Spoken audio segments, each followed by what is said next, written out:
What's going on, YouTube? It's your boy X Motorsports 414 coming back at you one more time again. Right quick, if you're not subscribed to my channel, go ahead and hit the subscribe button and make sure you hit the bell so you get notifications when I upload videos. But I'm going to get right into it as usual.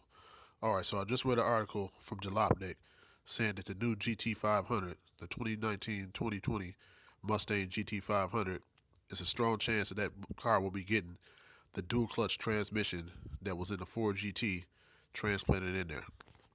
Now this kind of brings up an interesting point, and it makes it think about what I was thinking at the end of the video that I uploaded a couple of days ago.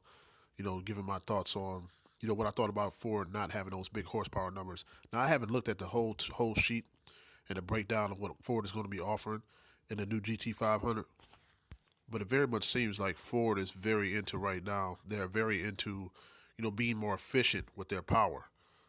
If you look at what they did with the GT, Ford GT, versus, say for instance, the Camaro, or even, the Viper. The Viper was always like, real brash type of car. But anyway, the Ford GT, is like a very, very light car, putting out a whole bunch of horsepower from a V6. A lot of people were real skeptical of, that V6 setup when they already had, the engine from the GT500 from 2013. They could have just put into the GT, to the new Ford GT. But it kind of makes me think, is Ford, sticking to their guns and kind of doing the same thing with the new Ford GT?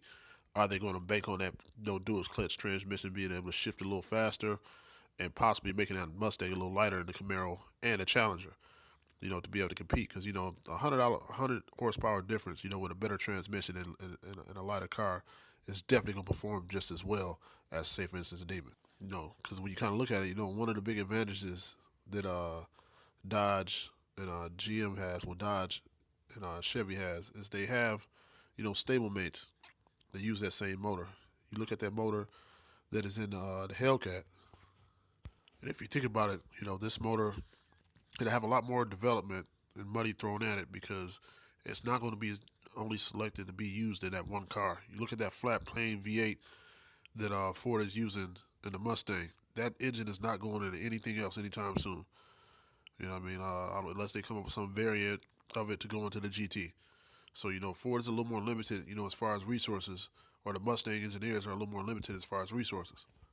Then you look at the Corvette ZR1 engine, pretty much the same thing. That engine is going into the Cadillac CTS, it's going into the Camaro. So you have three cars you can choose from, to have that car developed for, and the engineers have a lot more to work with. And I guarantee you when they go into the finance room to talk to the finance guys, they have a lot more weight, a lot more leverage, on those guys to say we're going to use it for other things. But, that's just my thoughts on it. Like I said at the end of the other video, we'll really have to wait and see what all Ford puts together for this car. I like this rendering right here. Really like that. But that's my thoughts, man. Comment, subscribe, holla.